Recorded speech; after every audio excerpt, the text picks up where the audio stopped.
Have you ever animated anyone on a skateboard? No, I haven't, but I just did I can't talk too much about what I'm doing, but just saying I did a guy on a bike doesn't give away much things. And I did a guy on a bike on a storyboard, and it's all using shape of simplification. Let me quickly show you what I did with the guy on the bike.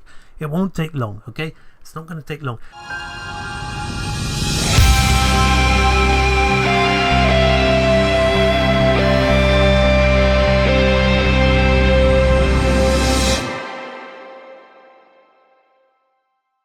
Of course, in this day and age, I would say if you're animating, use a CG bike. But if you're in storyboard, let me just quickly show you, right?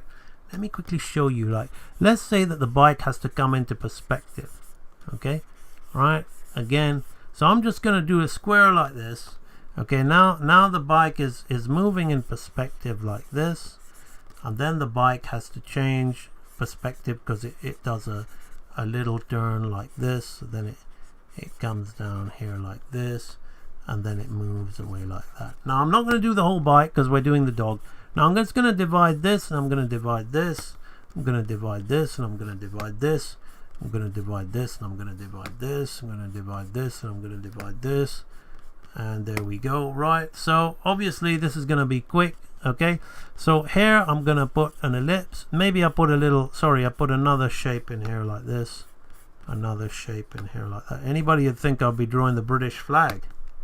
Okay, the overtly left people would accuse me of being a racist for drawing that in England, but I've got the wrong color skin to call me a racist. So tough, right? Anyway, that's a completely different topic. Okay, so this guy is going around here like that, right?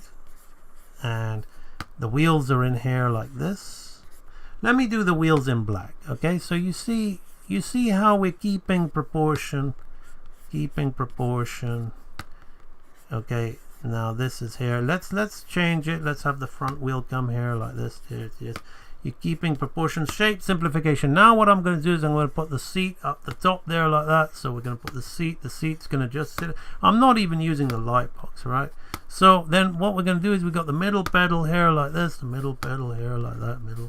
Oh, is this hard? Is it? Okay, never mind. Right, okay. So then what happens is then obviously we've got the two rear parts of the bike that come here like this. There's a triangle going here like that. Okay, well, I think you're kind of making sense of this. Okay, so you see, never mind whatever it is, you got your structure going on. Okay, now depending on your bike, you're going to have something like this. Okay, and then you're going to have something like this. Okay, you're going to have something like this. Now I'm just being super like whatever. So okay, so there we have that, right?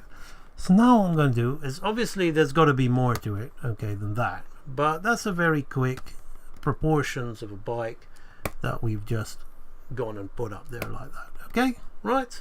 No problem, right? So now we want our little man, okay? So then we put our little like square there like that. That's going to be a pelvis. That's going to be one leg. Going to be the other leg. Okay, then we got the pelvis on here. Now this leg could be going down and this leg could be going up if he's pedaling, right? You got pelvis here like this. It's kind of exactly what I'm doing with the dog. Okay, the secret science of shape simplification. Now here's the thing. Okay, remember we were talking about the back, latissimus dorsi, shoulders coming in. Let's put a little bit of a head on here. Back hunching over, latissimus dorsi, shoulders coming in like this.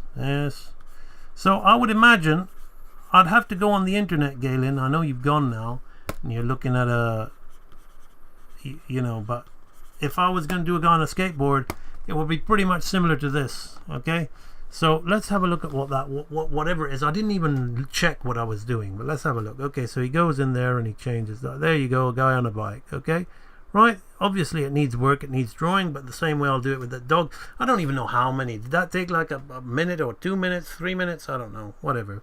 Piece of piss, never mind. Right, is Real Animator Training Library the real deal?